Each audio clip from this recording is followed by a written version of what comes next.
Magandang gabi po sa ating lahat. Basahin natin Luke 17 verse 5. Ang ganda po ng subject natin, ang pananampalatayang hindi nakakadlaman. Pananampalatayang hindi nakakadlaman. Sa Luke 17, ay makikita natin dito yung karakter ng mga alagad at yung magiging karakter nila. At maging sa atin po, mga kapatid, bilang mga sumusunod sa Panginoon, naglilingkod sa Panginoon, marapat ganito rin yung attitude natin. Ganito rin yung response natin. Basahin po natin sa Luke 17, sa verse 5, ang sabi niya, at sinabi na mga apostol sa Panginoon, dagdagan mo ang pananampalataya namin. Ano po yung katangian na makikita natin sa kanila? Ano yung katangiang makikita natin sa kanila? Honest sila. Honest sila. Ano po? Makikita natin honest sila sa Panginoon. Honest din sila sa kanilang sarili.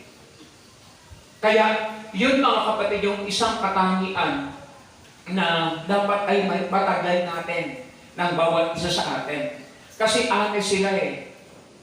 Bakit? Inamin nila na kulang pa ang kanilang pananampalataya. Alam niyo po, yung pagiging honest natin, ito'y isang sign din na gusto ng Panginoon. Gusto rin natin na lumakas at tumatag. Kaya nga, mayroong bilin po si Apostol na si Pablo, 2 Corinthians chapter 13 verse 5, siyasatin ninyo ang inyong mga sarili. Subukin ninyo ang inyong mga sarili. Di ba niyo nalalaman na si Kristo ay nasa inyo? Maliban na kung kayo'y itinakwil na. So, makikita natin sa mga alagad. Sa mga alagad, honest sila sa kanilang sarili, honest sila sa Panginoon. Hindi sila nagsabi, malakas na ang aming pananampalataya. Eksakto na ang aming pananampalataya. Kundi sinabi nila sa Panginoon yung totoong kalagayan nila. Bagamat alam naman ng Panginoon wala namang bagay na lihim po sa Panginoon. Lahat ng bagay alam ng Diyos eh. Pero ang gusto ng Panginoon talagang dapat sabihin din natin sa Kanya. Sabi nga ng salita ng Panginoon, humingi tayo. Bakit hindi ba alam ng Panginoon? Alam ng Panginoon. Pero ang hinihingi ng Panginoon sa atin, makikita natin napaka-honest nila, mababa sila. Nakikita natin yung karakter nila. Nakikita nila yung kakulangan nila na alam nila ang Panginoon ang solusyon sa mga kakulangan nila. Gayon din tayo. Ang totoo lang mga kapatid, ang pananampalataya natin nahahadlangan pa eh. Ano po? At siguradong mahahadlangan pa. Ang isang hadlang mga kapatid, kung bakit po mga kapatid hindi po talaga lumalago ang ating pananampalataya dahil iniisip natin na malakas na yung ating pananampalataya. Hindi kagaya ng mga alagad, ang sabi nila, dagdagan mo pa po ang aming pananampalataya. Dahil alam po nila sa kanilang sarili, mga kapatid, na kulang pa ang kanilang pananampalataya. Bawat isa din sa atin, kailangan din natin mga kapatid, kailangan natin talagang magpakababa sa harapan ng Panginoon. Kailangan matutunan din natin yung maging honest, maging mababa sa harapan po ng Panginoon. Kasi kapag tayo po ay naging honest, pag tayo po ay naging mababa, alam natin, ang sabi ng salita ng Panginoon ang Diyos ay nagbibigay ng biyaya sa nagpapakumbaba. Ano po yung biyaya? Tulong. Ano po? Sa James chapter 4 verse 6, God resists the proud, but God give grace to the humble. Sila humble sila eh. At yun ang katangian mga kapatid na dapat ay ma-develop din ng bawat isa sa atin. Matutunan din natin yung magpakumbaba tayo. Aminin natin yung mga kakulangan natin, aminin natin kung saan pa tayo kulang para tayo mapunan ng Panginoon. Kasi kung sasabihin natin na puno na tayo, ano pa ang gagawin ng Panginoon para tayo po ay punan? Wala nang gagawin ang Panginoon. Kaya sila, mga kapatid, makikita natin dito, sabi po ng mga alagad sa Panginoon, ito mga apostol na ito mga apostol na ito. Ano po, may napapanood po ako mga kapatid sa YouTube, sa television din, mga apostol sila, pero hindi ganito ang kanila po, mga kapatid, katangian. Ano po? Hindi ganito ang katangian nila. Marami pong mga lingkod ng Diyos, hindi ganito ang katangian nila. Makikita natin, mga apostol, ito talagang totoo. Pero makikita natin ang humility, makikita natin ang kababaan sa kanila. Kaya kung papansinin natin, sa bawat isa din sa atin, mga kapatid, dapat ay mabuo din sa atin, ma-develop din sa atin yon. Bakit po, mga kapatid, hindi rin po tayo tutulungan ng Panginoon para ma-develop ang ating pananampalataya kung hindi ma-develop ito sa atin. Yung pagiging honest sa ating sarili, pagiging honest sa Panginoon, pagiging humble o pagiging mababa. Basahin lang natin ito, napakaganda nito mga kapatid. Habang binabasa ko, sinasalamin ko yung katangian ko at ang katangian ng mga apostol na ito. Sabi ko, napakalayo ko pa, Panginoon. Maging siguro sa atin, mga kapatid, kung ating babasahin itong talata kong ito, mga kapatid, ito yung isa pang nakita ko. Kasama na nila ang Panginoon. Nakita nila ang himala ng Panginoon. Narinig nila ang aral ng Panginoon, pero mga kapatid, hindi gano'n sila katatag ang kanila pong pananampalataya. Alam niyo po ba, mga kapatid, kung bakit sinabi nila yan? Ikinumpara nila ang kanilang sarili sa Panginoon. Si Jesus ang kanilang pattern. Habang nakikita nila ang Panginoon, at habang ino-observe nila ang kanilang sarili, napakalayo pa nila sa Panginoon. Ano po? Tayo, mga kapatid, pag sinabing Christian, alam natin, yung salitang Christian, follower of Christ. Follower of Christ. Alam natin yon. Sila, mga kapatid, ikinumpara nila ang kanilang sarili, hindi sa kanilang kapwa. Ano po? Hindi nila ikinumpara ang kanilang sarili doon sa mababa, kundi ikinumpara nila ang kanilang sarili sa Panginoon. Ano po? Hindi tama, mga kapatid, na ikukumpara natin ang ating sarili sa iba. Kasi kung ikukumpara natin ang ating sarili sa iba, magmamalaki at magmamataas lang tayo. Samantalang ang mga alagad, honest sila. Alam niyo kung bakit naging honest sila? Nakita nila kung gaano katatag, kalaki ang pananampalataya ng Panginoon. Kaya nga, madalas sa sinasabihan sila ng Panginoon, wala pa baga kayong pananampalataya? Ay nakikita sa Panginoon ang pananampalataya. Kahit nasa gitna sila ng unos.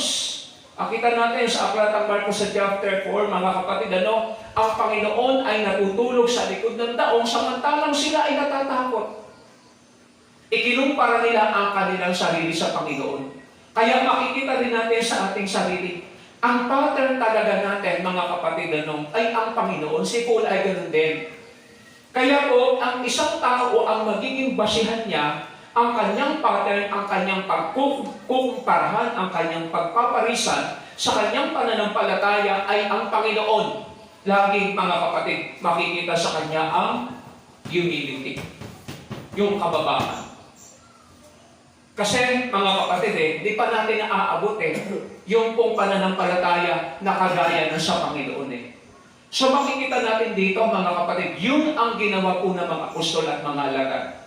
Kaya dito, ang sabi nila, Panginoon, dagdagan mo pa po ang pananampalataya. Kasi si Kristo may pananampalataya Amen. Makakahingi ba tayo sa may pananampalataya sa walang pananampalataya? Makakahinga ba tayo? Hindi po. Makapagbibigay ba ng pananampalataya ang walang tao o ang tao walang pananampalataya? Hindi po. Kaya nakita nila ang Panginoon may pananampalataya, pero sila, alam natin mga kapatid, kulang ang kanilang pananampalataya na kagaya natin. Ano po? Na kagaya natin na kulang pa din ang ating pananampalataya. Ito din tatay na ito, mga kapatid, makikita natin, Marcos sa chapter 9, makikita natin sa Marcos sa chapter 9, sa verses 23 and 24, ang sabi dito sa salita po ng Panginoon, at sinabi sa kanya ni Jesus, kung kaya mo, ang lahat ng bagay ay may pangyayari sa kanya na may pananampalataya. Pagdakay sumigaw ang ama ng bata at sinabi, nananampalataya ako, tulungan mo ang kakulangan ko ng pananampalataya. Makikita rin natin yung karakter na kagaya ng sa alagad. Ganun din sa atin mga kapatid. Ang totoo yung ating pananampalataya, ups and down tayo. Ano po? Ups and down tayo. Pahinto, go, hinto, go. Purong sulong. Kaya mga kapatid, tutuloy o hindi. Ganun yung ating pananampalataya. Kaya dito, sinabi ng Panginoon dito, mga kapatid, ang sabi ng mga alagad, dagdagan mo po, Panginoon, ang aming pananampalataya. Alam niyo po, pinakita ng Panginoon, ibinisualize ng Panginoon sa kanila kung ano ang kayang gawin ng pananampalataya. Ipinaunawa ng Panginoon sa mga alagad kung ano ang resulta ng pananampalatayang kasi laki ng butil ng mustasa. Ipinakita ng Panginoon. Ano po? Kaya nga, mga kapatid, sabi ng Panginoon dito, kung kayo'y mayroong pananampalatayang kasing liit ng butil ng mustasa. Ang sabi dito sa salita po ng Panginoon, mga kapatid, sa verse 6, sabi niya, at sinabi ng Panginoon, kung magkakaroon kayo ng pananampalataya na kasing laki ng isang butil ng mustasa, sabihin ninyo sa puno ng sikomorong ito, mabunot ka at matanim ka sa dagat at kayo'y tatalimahin. So makikita natin, hindi naman ito literal na puno. Ano po? Hindi ito literal na puno. Makikita rin natin sa salita po ng Panginoon sa aklat ng Marcos sa chapter 11 verses 22 hanggang 24. Sabi doon, ano sabihin natin sa bundok? Basahin nga po natin, mga kapatid, yung kasi sinasabi dito sikomoro, yung sikomoro po dito, alam niyo pong sikomoro, napakalaking puno po nito. Para itong katulad, tinignan ko kanina sa YouTube, ay para itong bangkal, mataas din at malaki. Kaya mga kapatid, yung pong puno dyan, yan po ay mga obstruction. Yan po yung mga hadlan. Hindi naman literal yan. Ano po? Ang sabi sa salita po ng Panginoon, basahin natin, Marcos sa chapter 11, ganito ang sinasabi sa salita ng Panginoon, sa verses 22 hanggang 24, ang sabi niya, at pagsagot ni Jesus ay sinabi sa kanila, magkaroon kayo ng pananampalataya sa Diyos. Yun ang sinabi ng Panginoon. Magkaroon kayo ng pananampalataya sa Diyos. Katotohanan, sinasabi ko sa inyo, ang sino mang magsabi sa bundok na ito, ang ginamit ditong obstruction, ang sinabi ditong hadlang bundok. Ikaw ba naman, yung highway mo, lagyan ng bundok, makakatuloy ka? Hindi ka makakatuloy. Yan nga, mga kapatid, lagyan lang ng kaunting, kaunting tambak dyan, di na tayo nakakatuloy. How much more kung sa daan natin, lagyan ng gabundok na problema, gabundok na hadlang. Kaya hindi tayo makakatuloy, mahahadlangan tayo. Kaya nga sabi ng Panginoon sa kanyang salita, sa verse 23, katotohanan ang sinabi ko sa inyo, sino mang magsabi sa bundok na ito, yung pong obstruction, yung mga hadlang, mga stumbling block para hindi po tayo makapagtuloy. Kaya mga kapatid, sabi ng salita ng Panginoon, dalawa kasi yung dapat natin pong pagpatuluyan. Makikita natin yan sa talata na yan. Yung ating pong mga kapatid na relasyon sa Panginoon. Yung ating pagiging anak, yung ating relasyon sa Panginoon, at yung ating pagiging lingkod. Alam natin yon. Hindi natin ito maitutuloy ng tuloy-tuloy kung hindi po mga kapatid talagang magkakaroon tayo ng pananampalataya. Kaya diyan sa salita ng isinunod ng Panginoon Akala ko mga kapatid ay hiwalayan sa verse 5 and verse 6. Pero nung binasa ko 7 up to 10, sabi ko ito pala yung bunga. Ito yung resulta. Ito yung outcome. Ano po? Ito yung outcome, ito yung resulta ng pagkakaroon natin ng pananampalataya na kasing laki ng butil ng mustasa. Yun na yung bunga, yun ang resulta.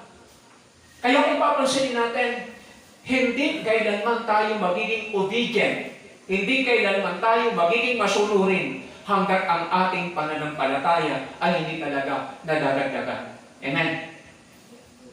Darating na lang ang Panginoon, mga kapatid. Kukunin na lang ng Diyos ang buhay natin, ganyan pa rin ang pagsunod natin. Mararatnan tayo ng Panginoon, mga kapatid, na wala tayong katiyakan ng ating pong kaligtasan. Bakit? Hindi po kasi nadagdagan ang ating pananampalataya. Bakit hindi nadagdagan? Yun nga po, mga kapatid, yung ilang katangian na dapat ay ma-develop sa bawat isa sa atin. Dahil kailangan ng bawat isa sa atin yun. Dahil hindi pa naman tayo ganap at sakdal. Ito nga, mga kapatid, makikita natin sa salita po ng Panginoon. No? Sa aklat po ng Acts chapter 14, sa verse 22. Ito, mga kapatid, mga alagad na yan Seryoso sa pag-aaral Ano po? Seryoso na pa sila sa pag-aaral Mga alagad sila, pero talagang seryoso sila sa pag-aaral. Kaya dito sa salita ng Panginoon, sa Acts 14:22, na pinatitibay ang kaluluwa ng mga alagad at inaaralan na magsipanatili sa pananampalataya. Kasi kung di tayo mananatili sa pananampalataya, mahahadlangan nga po tayo ng marami pong mga hadlang. Alam natin yun. Marami pong mga hadlang, mga kapatid. At dalawa, pwede bubagsak tayo sa ating relasyon sa Panginoon. Baka tayo, mga kapatid, ay hindi pumaligtas. Tapos ito, mga kapatid, maging anak man tayo, hindi naman tayo naglilingkod sa Panginoon, maliligtas ba tayo? Hindi tayo maliligtas. Magiging tamad tayo. O kaya naman, masipag tayo, pero magiging masama tayo. Kaya yun, mga kapatid, ang bunga niyan. Yan ang resulta. Na siyang, mga kapatid, na alam po ang pinagsisikapan ng bawat isa sa atin. Dahil alam natin, hindi pa ganong kataas ang antas ng ating pananampalataya. Yung relasyon nga natin sa Panginoon may problema pa Yung ating nga, mga kapatid, pagganap ng ating mga katungkulan sa Panginoon ay marami pa tayong mga kakulangan. Pero kung ang tao gusto niya talaga na maging totoo na anak ng Panginoon at totoong makapaglingkod sa Panginoon ay ating pong hihingi sa Panginoon Hihingi natin sa Panginoon sa magitan ng seryosong pag-aaral. Kaya alam niyo po, lagi natin sinasabi, yung pakikinig sa mga preaching, tama yun. Pero hindi tayo natitid ng mas epektibo. Kasi parang nagbabounce back lang ang salita ng Panginoon. Ano po? Bakit, mga kapatid? Dahil hindi tayo talaga nagsisikap na pakalinin yung ating kaluluwa.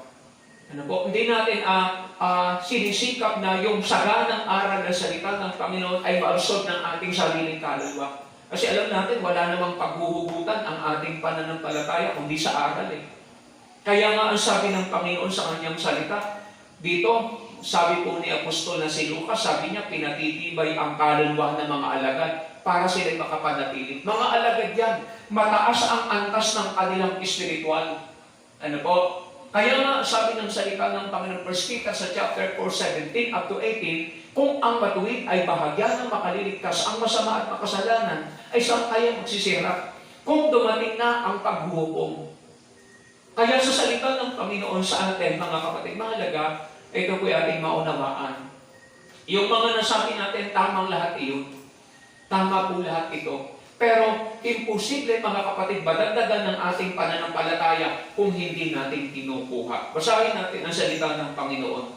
Dito sa kanyang salita, sa aklat po ng Mateo sa chapter 13, verse 31 up to 32.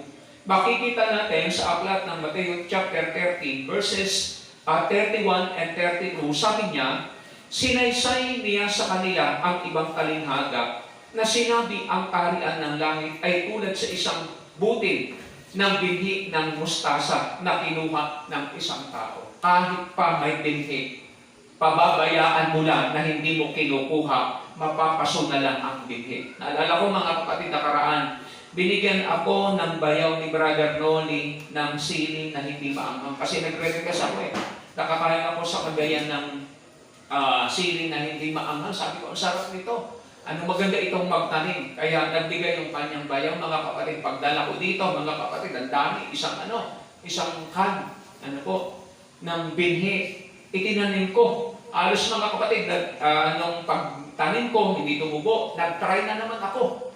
Ano po, sabi ko baka naman nakain ng ng langgam, ng buyang, o kaya mga kapatid ay doon sa lupa ay nabulok siya. Nag-try ako. Pero hindi talaga mga kapatid ito tumubo. Lalo kung may binhi at hindi naman natin kinukuha. Ano ang binhi? Ang salita ng Diyos. Kaya para tumubo talaga mga kapatid yung ating pananampalataya, kunin natin yung binhi. Ang binhi ay ang salita ng Diyos. Kaya kung hindi po binhi ang kukunin ng isang tao, yung salita ng Panginoon, wala pong madadagdag na pananampalataya sa atin.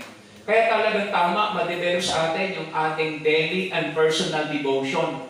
Yung ating talagang personal, mag-aaral tayo ng salita ng Diyos, magbubulay tayo ng salita ng Panginoon. Kasi yun talaga ang sekreto. Yun yung kailangan magawa ng bawat isa sa atin. Sabi niya sa kanyang salita, sa verse 31, sabi niya, kinuha ng isang tao at inihasik sa kanyang buhay, doon sa ating buhay.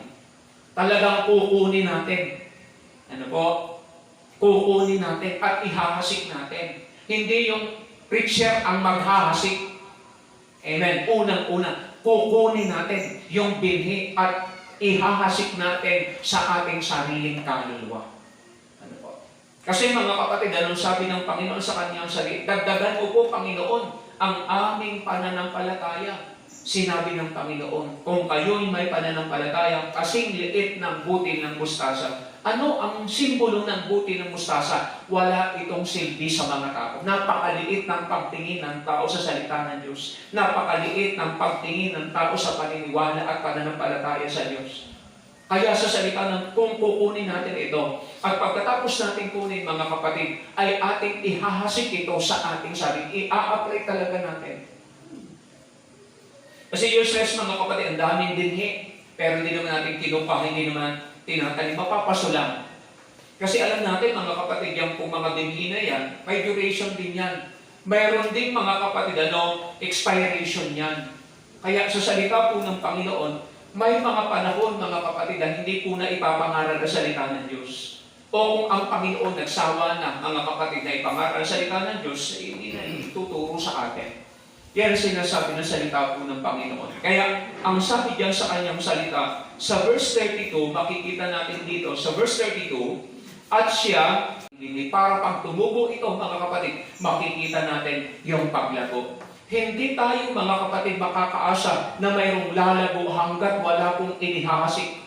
Ito na lang, wala tayong maaasahang tumubo na wala pong binhi. At wala tayong maaasahan na lalago kung wala pong tumutubo. Kaya dapat mga kapatid, talagang sumibol sa atin ang pananampalataya. At ang pananampalataya ngayon mga kapatid ay hindi nakadepende sa iba. Ito ay nakadepende sa atin. Sabi diyan mga kapatid, kahit tayo tulungan ng Panginoon, ang Panginoon man kaya naman niyang i-develop ang ating pong pananampalataya. Pero kung wala ang effort natin, kung wala po ang pagsisikap natin, mga kapatid, hindi po matutulungan ng Diyos ang ating pong mga pananampalataya. Basahin natin ito. Makikita natin agad yung bunga. Makikita agad natin yung produkto. Sabi ng salita po ng Panginoon. Basahin natin dito sa salita po ng Panginoon. Ang sabi diyan sa kanya pong salita, mga kapatid, sa verse 7, sabi diyan, datapwat sino sa inyo ang may isang alipin, nagiging alipin talaga. Ano po? Mahirap tayong, alam niyo po yung salitang alipin, alam natin ang alipin, without right, without honor, without reputation. Wala itong karapatan, wala itong karangalan, wala ito, mga kapatid, na may pagmamapuri. Wala itong honor. Wala pong reputasyon. Wala rin ito, mga kapatid, right? Wala siyang karapatan. Sa ibang salita, ang servant ay binibili. Ang alipin hindi po ipinamimigay. Ang alipin ay binibili. Hanggang 23. Tayo po ay binili, mga kapatid. Binili tayo ng dugo ni Kristo. Kaya ang sabi na salita ng Panginoon dito, basahin natin sa aklat ng 1 Corinthians sa chapter 7. Makikita natin sa salita po ng ating Panginoon. 1 Corinthians sa chapter 7. dito sa salita ng ating pong Panginoon. Ang sabi dito sa verse 20 hanggang 23, basahin po natin sa verse 21. Ikaw bagay alipin nang ikaw ay tinawag. Huwag kang mag-alala. Kung maaaring ikaw ay maging laya, ay pagsikapan mong maging laya. Sapagkat ng tinawag sa Panginoon nang siya'y alipin, ay malaya sa Panginoon. Gayon din naman ang tinawag ng siya'y malaya ay alipin ni Kristo. Sa halaga kay binili, huwag kayong maging alipin ng mga tao. Mga kapatid, pag tayo mga kapatid, ay lumago ang ating pananampalataya, hindi po magiging hadlang yung mga taong umaalipin sa atin. May mga umaalipin kasi sa atin. Dahil tayo po mga kapatid ay binili na ng napakahalagang dugo ng Panginoong Jesucristo. Kaya dito sa salita po ng Panginoon mga kapatid, makikita natin dito sa salita ng Diyos, makikita natin dito sa obedient servant na ito, yung kanyang karakter. Ang kanyang karakter ay ito. Siya ay selfless. Walang makikita sa sarili. Hindi na makikita yung kanyang sarili. Namatay na siya sa kanyang sarili. Makikita natin dito sa katangian niya. Sabi dito sa verse 7, datapwat sino sa inyo ang may isang aliping nag-aararo o nag-aalaga ng mga tupa na pagbabalik niya galing sa bukid ay magsabi sa kanya, parito ka agad at maupo ka sa dulang ng pagkain. At hindi sasabihin sa kanya, ipaghanda mo ako ng mahahapunan at magbigis ka at paglingkuran mo ako hanggang sa ako'y makakain at makainom at saka ka kumain at uminom. Nagpapasalamat baga siya sa alipin sapagkat ginawa ang inutos sa kanya. Gayon din naman kayo, pagka nagawa na ninyo ang lahat ng mga bagay na sa inyo iniutos, inyong sabihin, mga aliping walang kabuluhan kami, ginagawa namin ang katungkulan namin gawin. Mga kapatid, mayroong inutos sa atin ang Panginoon. Pero hindi natin po ito magagawa, mga kapatid, kung hindi talaga madadagdagan ang ating pananampalataya. Kaya ang sabi ng Panginoon, mga kapatid, dito, wala kang makikita na sariling kalooban dito. Wala tayong makikita talaga ang sariling kalooban. Talaga yung kanyang sarili ay isinuko niya na sa Panginoon. Maging ang kanyang karapatan, maging ang kanya pong buong buhay, sinuko na niya dahil pinapagamit na niya sa Panginoon. Kaya dito makikita natin na salita po ng Panginoon, na sabi nga niya diyan sa kanyang salita po. Sabi nga dito sa verse 7, isang aliping nag-aararo o kaya nag-aalaga ng mga tupa sa bukid. Ibig sabihin mga kapatid, kahit wala siyang katulong, kahit siya'y nag-iisa, yung bigat ng trabaho, mga kapatid, kaya niyang gawin yun. Alam natin, mabigat ang trabaho ng pagiging anak, lalo pong mahirap mga kapatid ang maging lingkod. Kaya ganito, kapag tayo po ay may problema sa pagiging anak natin, mahirapan din tayo maglingkod sa Panginoon. Lahat naman tayo may problema sa ating pagiging anak. Pero lalo tayo mag-i-struggle sa pagpapagamit natin sa Panginoon. Kaya po, ang gusto ng Panginoon talaga, madagdagan pa ang ating pananampalataya. Ang pinakamalaking hadlang, hindi po yung mga hadlang. Ang pinakamalaking hadlangan, mga kapatid, ay ang kakulangan natin ng pananampalataya. Bakit kulang ang ating pananampalataya? Kulang tayo sa pag-aaral. Kulang tayo sa pag-aaral. O kung maging sapat man ang ating pag-aaral, mga kapatid, kulang tayo sa pag-a-apply. Hindi pa ba sapat yung 5 taon sa Bulacan? Hindi pa ba sapat yung mahabang panahon ng pag-aaral? Hindi pa po sapat yun. Dahil mga kapatid, ang nakita natin, pagkatapos mag-aral sa Bulacan, mga kapatid, pagbabalik, ano ang ginawa? Ginawa pa rin ang sariling kalooban. Kaya, kasalita po ng Panginoon, yung pag-aaral kasi yan ay talagang commitment natin habang tayo ay nabubuhay. Habang tayo ay hindi kinukuha ng Panginoon, trabaho natin, responsibilidad natin, mga kapatid, magpalago tayo ng ating pananampalataya. Kunin natin ang bigli. Wala pong maitutulong ang Panginoon sa atin. Marami pong nag-aasa Panginoon ng tulong, pero ibinabalik po ng Panginoon ang mga humihingi ng tulong sa Kanya pong salita. Ganun ang pagsikapan ng bawat isa po sa atin. Dahil marami pong obstruction, marami pong hadlang mga kapatid na dapat po natin mapagtagumpayan at malagpasan. Kasi diyan sa Bible, walang hadlang sa Kanya.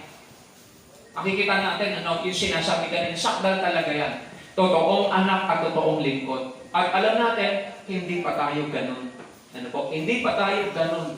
Bagamat tayo po ay naglilingkod na, bagamat tayo nagpapagamit na sa Panginoon, hindi pa ganun kataas ang ating pong antas ng ating pananampalataya. Kaya makikita natin dito, itaas natin sa verse 6, ang sabi niya, yung mga hadlang, diyan tayo sa mga hadlang. Basahin lang natin ito sa aklat ng Zacarias chapter 4, 6 hanggang 8. Ganito ang sinasabi sa salita po ng Panginoon sa Zacarias chapter 4, sa verse 6 hanggang verse 8. Dito po sa salita po ng Panginoon, makikita natin sa sinabi po ni Propeta Zacarias, dito po sa Zacarias chapter 4. Ang sabi po dito sa verse 6 hanggang verse 8, hanggang 9, ang sabi niya sa kanyang salita, nang magkagayoy, siya'y sumagot na nagsalita sa akin, na nagsabi, ito ang salita ng Panginoon kay Zorobabel, na sinasabi, hindi sa pamamagitan ng kalakasan ni ng kapangyarihan, kundi sa pamamagitan ng aking espiritu, sabi ng Panginoon ng mga hukbo. 7. Sino ka ng malaking bundok? Mayroon din pong hadlang sa kanila. Alam niyo po si Zorobabel, ito po yung inilagay ng Panginoon na gobernador pagkatapos po na bumalik ang mga Israelita sa Huda, galing po sa Babylonia o galing po sa Medo-Persia. Kasi pagkatapos ng Babylonian invasion, ang Babylonia nasakop din mga kapatid ng Media at ng Persia. At noong panahon ni Dario, mga kapatid, yung iba panahon po ni Ciro, pinabalik po ang mga Israelita sa Judea, sa Israel, para po itayo ang templo ng Panginoon. At ang dami pong obstruction. Ano po?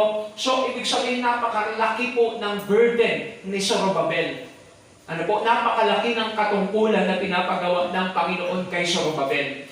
At yung mga hadlang na yon ay para itong mga bundok. Ang sabi dito sa verse 7, sino ka o malaking bundok sa harapan ni Zorobabel ay magiging kapatagan ka. Yung mga bundok na yan, pag mga kapatid, lumakas ang ating pananampalataya, wala pong bundok-bundok. Ano po? Wala pong hadlang-hadlang, mga kapatid, na pwede pong humadlang sa atin. Mayroong ang sinabi ang kanta, kahit ilang bundok, walang bundok na napakataas na hindi po kayang akyatin ng Panginoon. Wala pong napakalaking bundok na hindi po kayang patawin ng Panginoon. Ang kailangan lang natin ay magkaroon tayo ng pananampalataya. Yung mga hadlang na yan, yung mga obstruction na yan, kaya ng Diyos yan.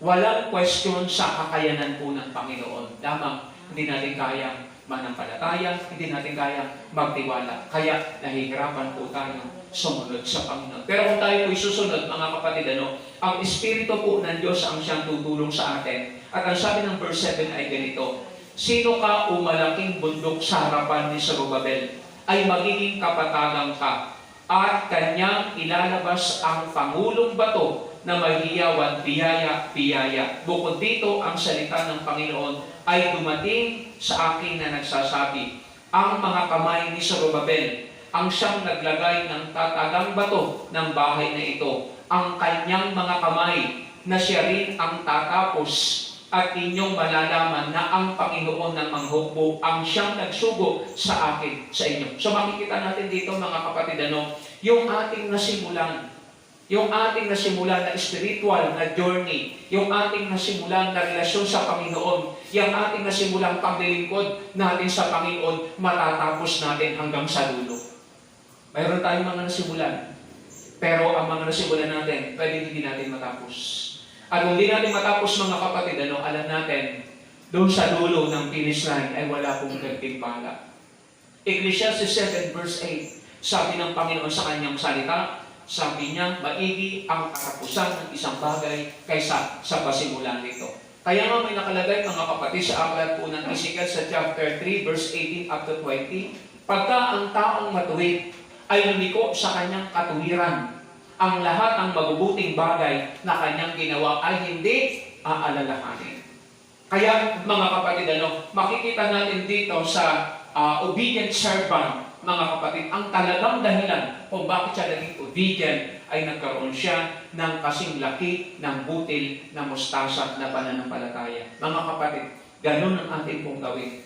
Gaano mang kahirap yung pwede po nating maranasan, lagi pong may distraction, lagi pong may hadlang. At ang pinakamalaking hadlang yung ating sarili. Yun talaga ang pinakamalaki. Si Satanas din. Si Satanas din hadlang. Makikita natin ito. Basahin po natin.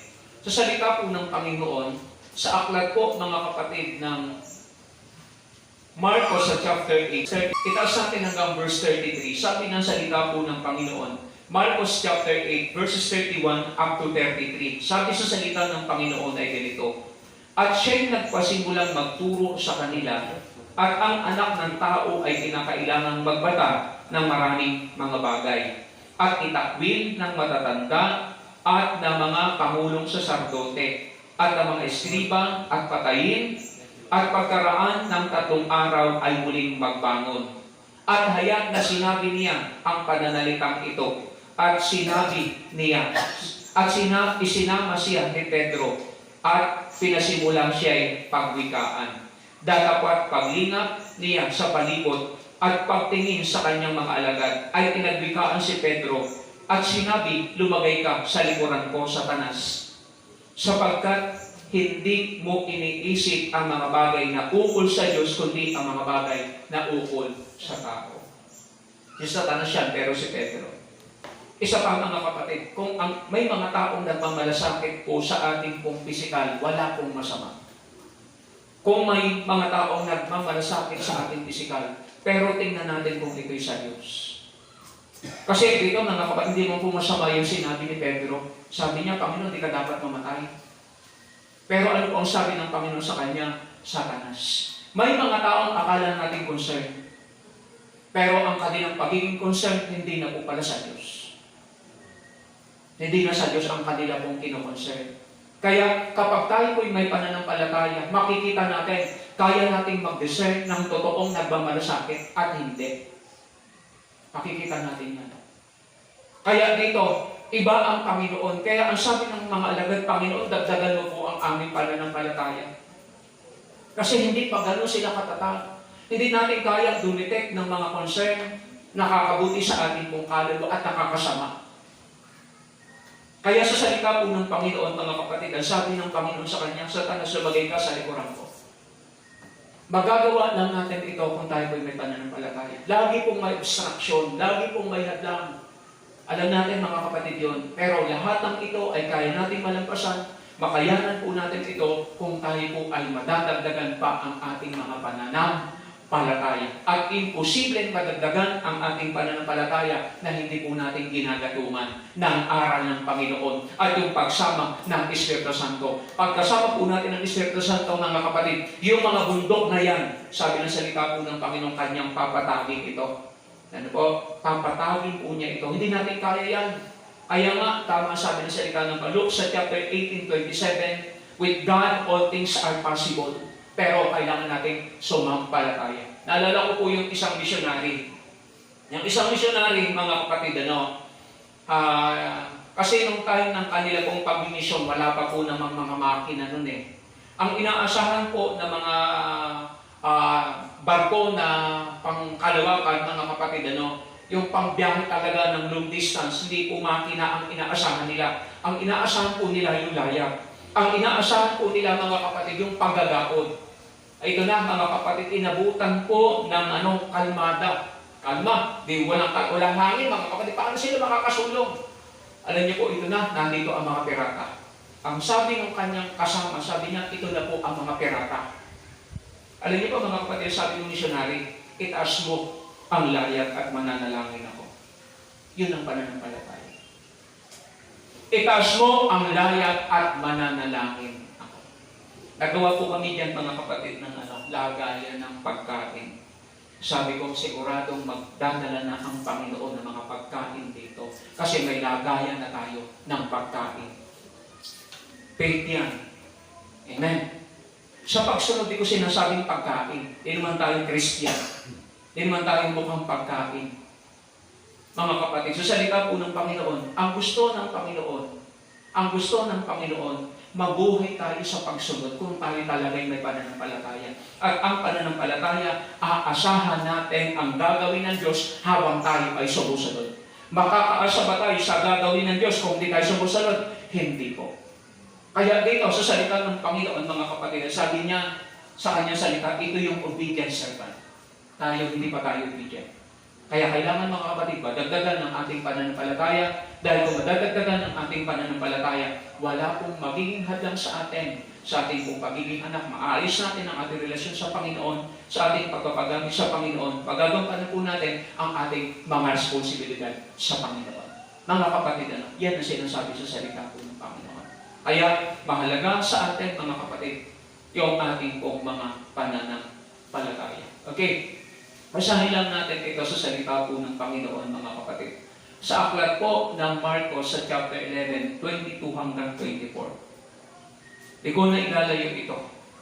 Ito kasi ang gusto po ng Panginoon Sabi diyan sa kanyang salita, itaas na natin sa verse 23. Katotohanan sinabi ko sa inyo, ang sino bang magsabi sa bundok na ito'y mapataas ka, mapasugba ka sa dagat, at hindi nag-aalinlangan. Ang totoong may pananampalataya ay hindi nag-aalinlangan. Ang taong nag-aalinlangan, siya'y walang tiyaga sa kanyang mga paglakad. Sabi ng salita niya, hindi tayo makakatuloy.